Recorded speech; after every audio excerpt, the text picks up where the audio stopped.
Let's take a look at our details now. Now, government has indicated that it has been able to secure about 60% participation in the domestic debt exchange program. This is what Joy Business has picked up from persons with knowledge of the offer. Here's more in this report.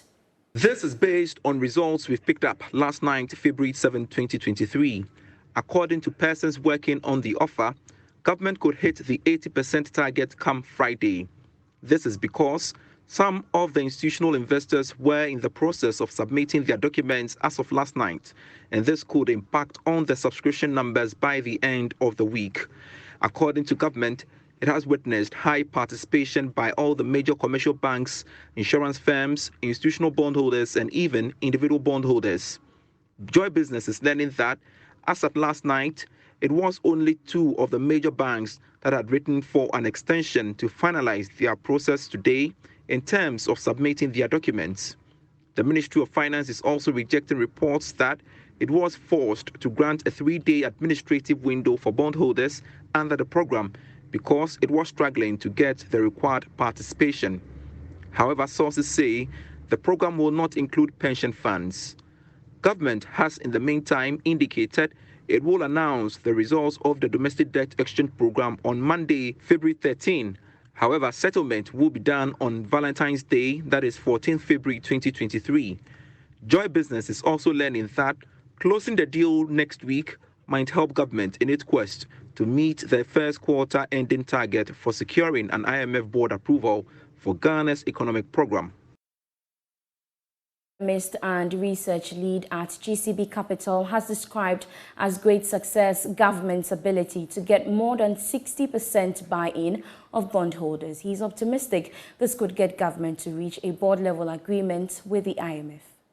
Even anything around 55, 60, and even maximum 70% will represent good success. For now, we've heard of the banks and then the insurance companies and the pension sectors. Of course, pension sector is exempted, but the banks, insurance companies, and asset management companies indicating that they will be on board. You look at the numbers, and if we get some few individuals and some of the highly exposed offshore investors join the fray, we could be getting 65–70% thereabout. The indication, what is not too clear, is what the foreigners think about this whole restructuring and whether they'll participate or not, and to what extent the individuals will participate given the advocacy that has gone on and all of that. So I think a 65–70% success would have been a good step. Technically, I don't think the IMF says achieve 80%. I don't think even the IMF say do domestic debt exchange. I guess the exigencies of the situation require that we start with the domestic and then look at the external. So to the extent that we could get some success with it, we could look at what come from the external side of things. It makes the conversations harder, but it would have represented progress, way better than getting nothing really. And so I want to assume that we could progress with this to the board level after I secure the financing assurances and then get a program going, even with about 60 or 70%. The indications from the Paris Club members, and of course a number of other multilateral organizations suggest that they are on board to help Ghana through this process. I think that should be enough. Once a program is in place, the fine details of external restructuring can actually be gone through, and then we could have a deal in that regard. So for me, this sounds like a positive progress, or some progress in the domestic debt exchange conversation, and we will all be looking forward to the 14th for settlement. Then we get a sense of what we achieved. I think even a 70% would be enough to go to the IMF board with. I don't know what the officials don't think, but I think we could make progress with even 70%, and that should be a good step. The Ghana Revenue Authority is advising multinational companies contesting the imposition of the back tax penalties to use internal systems designed to address the issues of tax disputes. The authority, in a recent exercise, imposed back tax penalties on MTN, Talo, Goldfields and Cosmos Energy. The companies have all indicated their positions to contest the claims by the GRA, but answering some questions sent to the GRA by Joy Business, the authority said the companies have the right under the GRA law to object to the tax imposition, after which the GRA will determine the case in 30 days. If not satisfied, the authority insists the companies can appeal to the Independent Tax Appeals Board after making 30% payment of the surcharged back tax. We take a look at some other stories now. And the export of cocoa will rake in $4.1 billion in 2025. That's according to the Minister for Information, Kojo Oppong-Nkrumah. Now, according to him, revenue from cocoa production has been on an upward trajectory since 2019, hence the optimism that the industry would grow some more. At the launch of the 2023 National Cocoa Week, Mr. Oppong-Nkrumah further indicated that revenue gained from the cocoa sector plays a crucial role in the economy by stabilizing the cedi. The National Chocolate Day celebration was instituted in 2005 to coincide with Valentine's Day, which falls on 14th February every year, to boost the domestic consumption of Ghana chocolate and other cocoa-based products, promote domestic tourism, and give a healthy orientation to the celebration of Valentine's Day. Chocolate Day celebration was extended into a full-week celebration dubbed Chocolate Week in 2022.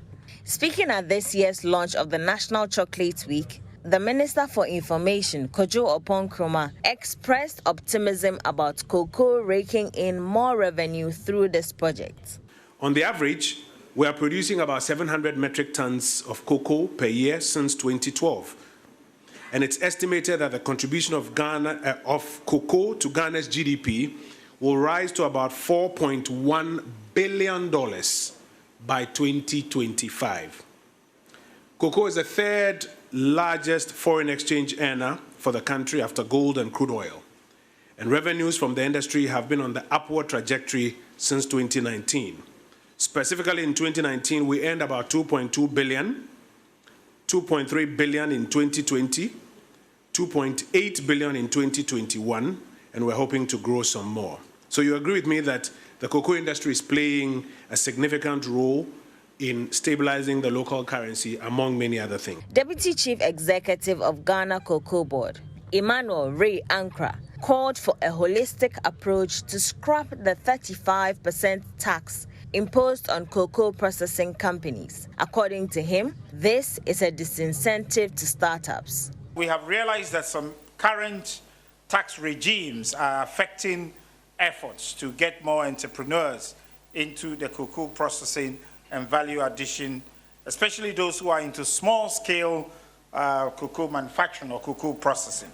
And so in order to overcome this challenge, we have initiated discussions at Ghana Cocoa Board with relevant state agencies to review and have a look at a holistic approach to the tax regime insofar as it affects artisanal chocolate manufacturers or processors, with a view of either reducing the taxes, the impact or the burden of tax as a way of cushioning them to increase more production and make them more competitive. Meanwhile, the Ministry of Tourism, Arts and Culture pledged its continuous support to the National Chocolate Week celebration. Here is its Deputy Minister, Mark Okweku-Mante. We have managed to establish a high degree of association between tourism and cocoa-based products, one of which is chocolate, and positioned it as a veritable component of the Ghana tourism experience. The socio-economic benefits of increased local consumption of chocolate are many, and the Ministry of Tourism will continue to actively support the National Chocolate Week celebration. This year's National Chocolate Week celebration is themed Eat Cocoa, Stay Healthy, and Grow Ghana. Ghana-India Trade Advisory Chamber has unveiled what it describes as Knowledge Bank project to shape and financially support students with business ideas to create more job opportunities for the youth. This forms part of the Chamber's 5th anniversary celebration. Chief Executive of the Chamber, Dominic Oduro-Entry, said as part of its agenda for the year, the Chamber is focusing on empowering the youth to develop and create their own businesses. Here's more in the following report. The Ghana-India Trade Advisory Chamber, as part of its 5th anniversary, is launching a Knowledge Bank initiative to support the youth with innovative business ideas. The initiative is to shape and financially support students with business ideas in all fields to create more opportunities. Speaking at a press conference, President of GITAC, Dominic Odro-Entry, encouraged the youth to bring on board their business ideas to enable them receive support for development. Basically, they will enjoy from one of our programs called the Knowledge Bank, where we'll still allow youth to bring their concept and then bank with us. We'll buy it. We'll have 1 or 2 sponsors in. We're just waiting for the ideal concept. Then we will even employ that the same person bringing the concept will be the managing director of that business. So the youth are going to benefit, especially for that Knowledge Bank, and also in agribusiness. Agribusiness, we're talking about the ladies or women in agri. That is that area that the youth also can benefit. The government cannot live without the private sector, and therefore private sector cannot live without the government, and therefore we need to find a common ground to operate, so we work together. The initiative is expected to help address the unemployment situation in the country and aid economic growth and development. Let's do some other stories now. And the University of Ghana Business School says its innovation and incubation hub will facilitate and streamline technological innovation processes in creating small businesses. According to the Dean of the school, Professor Justice Bawale, this will foster entrepreneurship and small business development during the critical startup phase. He spoke to Joy Business at the launch of the UGBS Innovation and Incubation Hub. The Innovation and Incubation Hub, according to Professor Bawale, is to help young graduates acquire soft skills and help reduce unemployment in Ghana. Its role is to develop new growth opportunities for the incubator's parent company by enabling the development of small teams capable of operating in a more flexible and unbureaucratic environment, which will increase the pace of their action. The situation out there is so unfriendly. So if you hope that you are going to finish school and walk into a business waiting for you as a job, you probably will be dreaming, rather dry. And so young people must immediately begin thinking about what they can do for themselves. The terrain is quite rough. And so when you urge young people to go out and do something for themselves, often it is so inundating. And they move out, people want to do something and they fail. A lot of businesses are established and in a year or two, they are folded up.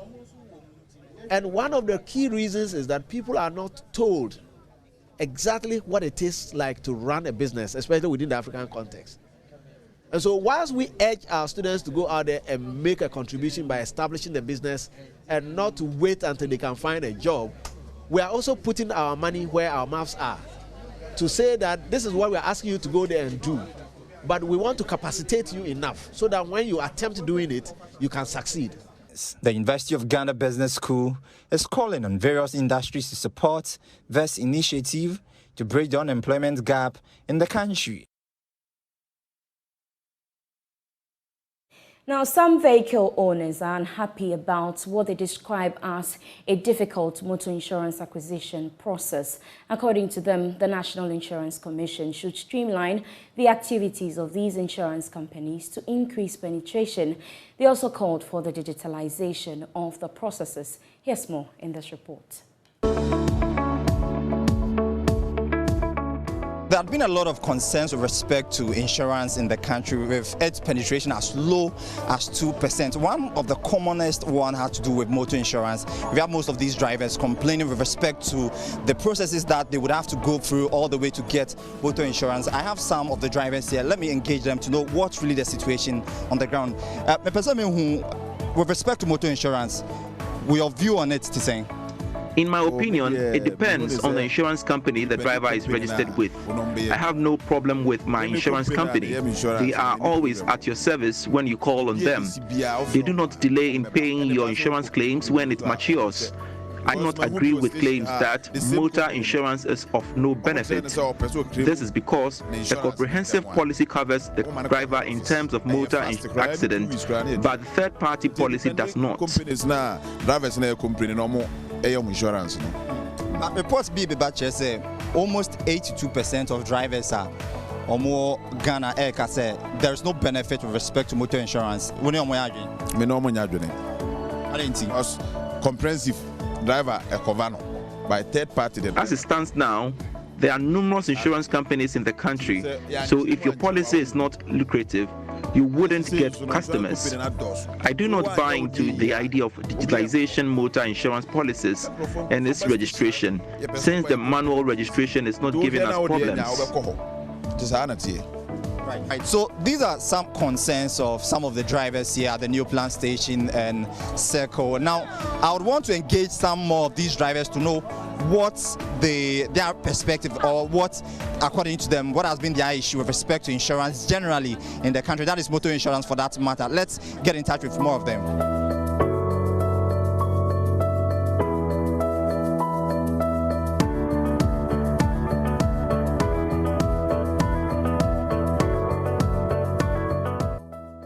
Drivers totally disagree with the assertion of John on the state of vehicle insurance in Ghana. Majority of the drivers, both commercial and private, say they do not see the benefit of vehicle insurance and want more to be done.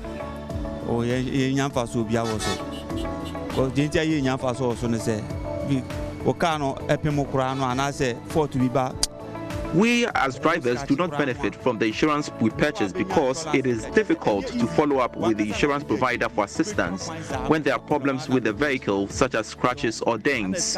It is exhausting to travel there and return without assistance.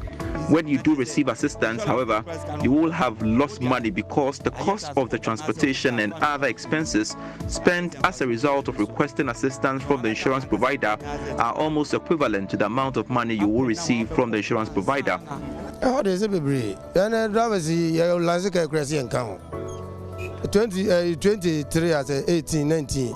Who crowd assemble back crazy drivers the years in chain.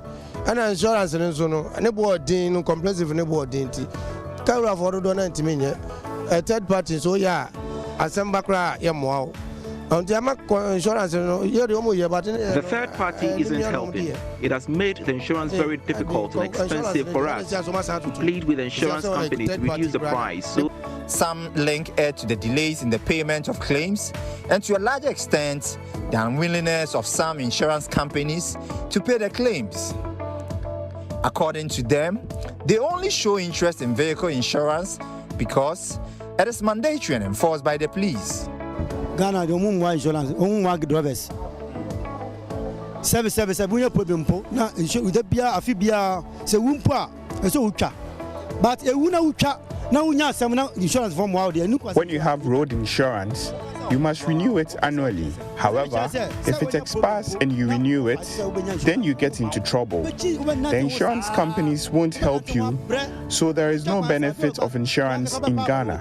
Paul expressed discontent with comprehensive insurance as it is expensive compared to income levels, and wants more transformative dialogue for proper measures to push for insurance penetration. The increments, I think I hear the what do you call it? The insurance increase the fees, but we don't support it because we don't have any benefit. When your car gets accident, you don't have any benefit from insurance.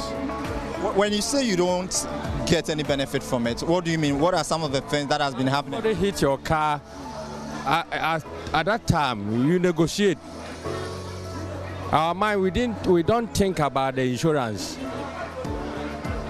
because at times almost you see some inconveniences. You encounter a lot of problems. Questions. We a taxi, we don't have any time to go there. Now, so you made mention of the fact that inconvenience. There are some concerns that they should digitize the operation. They should probably do it the computer way. We want it that way. Do you side with them, or you think the normal way is okay? Oh, the computer is good. There is a modernization, everything going up. It's good. But right now, it's a human being. By all means, you negotiate. We deal with people and talk.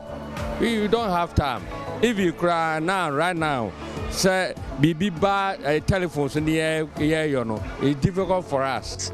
Now, so it appears that there is some sort of mixed reactions for these drivers with respect to motor insurance over here. Now, according to them, there is some sort of inconvenience that had to do with the processes of acquiring an insurance. I mean, that is motor insurance for that matter. Some are also saying, indeed, there's absolutely nothing wrong. But it appears majority of them seem not to be comfortable with how motor insurance is being done in this part of the world. For Joy Business, James Ishen.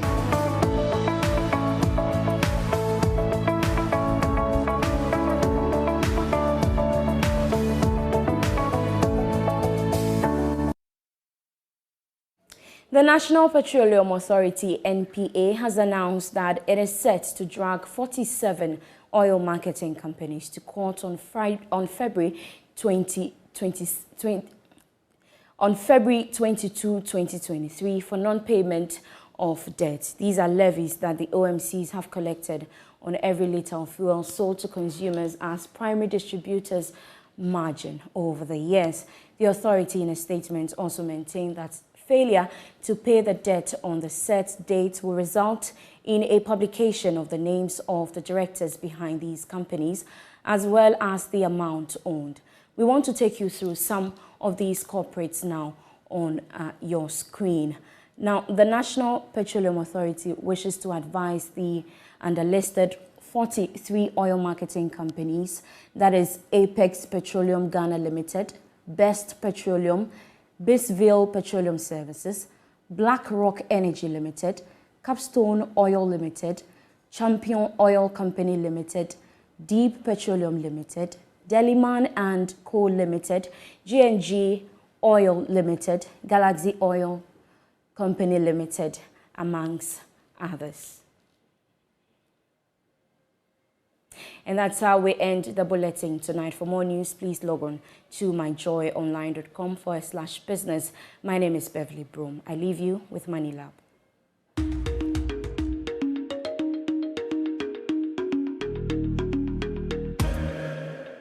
Hello, welcome to Money Lab. My name is Jifa Fiati. In today's episode, we are continuing the principles of insurance and we'll be looking at two key principles. The first one is utmost good faith. This simply means that both parties to the insurance contract must be truthful. The insured must declare everything that you are insuring, every information that is relevant. Make sure you provide that to your insurer. And the insurer also has a responsibility to spell out all the terms of the policy so you understand what insurance you are having. Again, another principle is loss minimization. It says that make sure you act as though you don't have insurance and take all the precautions that are needed to forestall a loss event occurring or when it is occurring. For example, if you have a fire in your building, make sure you take steps to minimize the impact of the fire. Don't say because you have insurance, let the facility burn. Thank you for joining me on today's episode. See you next time. Bye-bye.